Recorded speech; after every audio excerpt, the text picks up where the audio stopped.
I've spent years of my life and thousands of dollars learning the best tools for transformation and healing and empowerment that I could find. And now, with the world on fire all around us, it's undoubtedly time to share. I'm doing this to democratize the best tools for transformation that I know because I've seen the results. I've seen what it's done in my own life. I've seen what it's done for my loved ones. And I've seen what it's done when I hold back. And now, with utter chaos in this country, deep grief, centuries of repressed anger coming to the surface, was already on the surface for anyone who cares to look. But the point is that it's here now. The point is that people are listening. The point is that people are wanting to take more responsibility. But a lot of people don't really know how. So responsibility is just the ability and willingness to respond. And that's power, the ability and willingness to respond. And so I'm opening this space, this channel, this community of self-liberators for the people who are willing and able to say, let me take the first step. Let me not wait on anyone else to change. Let me not wait on anything. Let me just go inside and do what I can and see if I can receive those changes reflected back to me. So there are many layers to this. It can get very metaphysical, but for now, I want to quote Dr. King: "Injustice anywhere is a threat to justice everywhere. We are caught in an inescapable network of mutuality, tied in a single garment of destiny. Whatever affects one directly affects all indirectly." The quote speaks for itself, but it actually has very deep metaphysical meaning as well. What is the practical implication of oneness, of non-duality, of non-separation? If it's really not separate, what happens when I change my inner world? Can I see that change reflected back to me? Well, in my years of experience with this, the answer is clearly yes. Very clearly. But for now, I just wanted to share one technique, which is creating safety internally, and then watching what that does to my lived experience. And so very simply, it's an invitation. You can close your eyes if you want.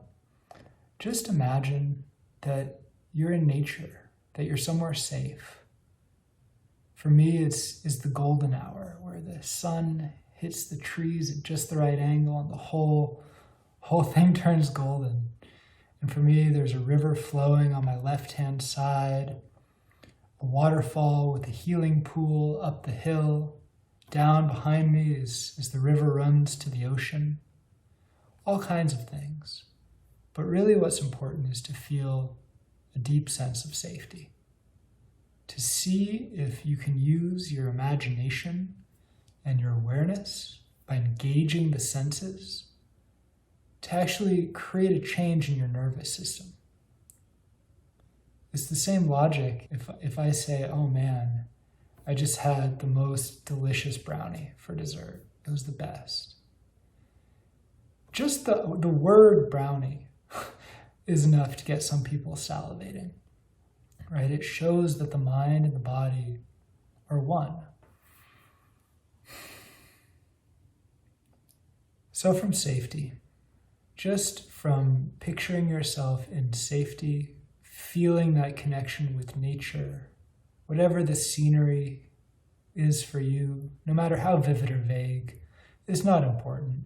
What's important is the feeling. What's important is to use the imagination to just create a little more safety, a little more ease in the body. Once you're there, once you're within the boundaries of safety, once you're feeling it, try opening up to your future self, meaning a month from now, a year from now, 10 years from now, 50 years from now, whatever you want. All of those different future selves exist somewhere throughout this crazy fabric of space-time that we inhabit. Different versions too. So call upon a future self that inspires you, that knows the depths of love, and ask it, engage with it, see what it can tell you now. Have a conversation. Our monkey mind, our discursive thinking, is basically always talking to ourselves anyway. So might as well have a conversation consciously with a very advanced part of ourselves.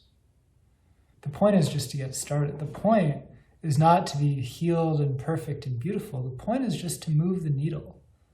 If you have any questions or comments, or better yet, success stories, if you actually get in there and have an experience, I want to know. Because, as I said before, the purpose here is to democratize access to some very powerful tools for self-liberation. In future videos, I'll talk about how to personify the subconscious so that you can work with your inner child, you can work with your inner teenager.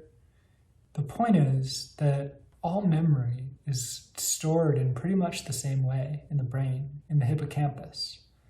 And the brain doesn't really have a hard copy. When you pull up a metaphorical file from your memory, you're not pulling up a working copy with one safe in the archive. You are pulling up that neural network, those brain cells. And what happens through the magic of neuroplasticity is that whatever you do with that memory, whatever emotion you can bring to it, whatever healing or peace you can bring for it, gets re-encoded back. So thanks for watching. Hope you enjoy.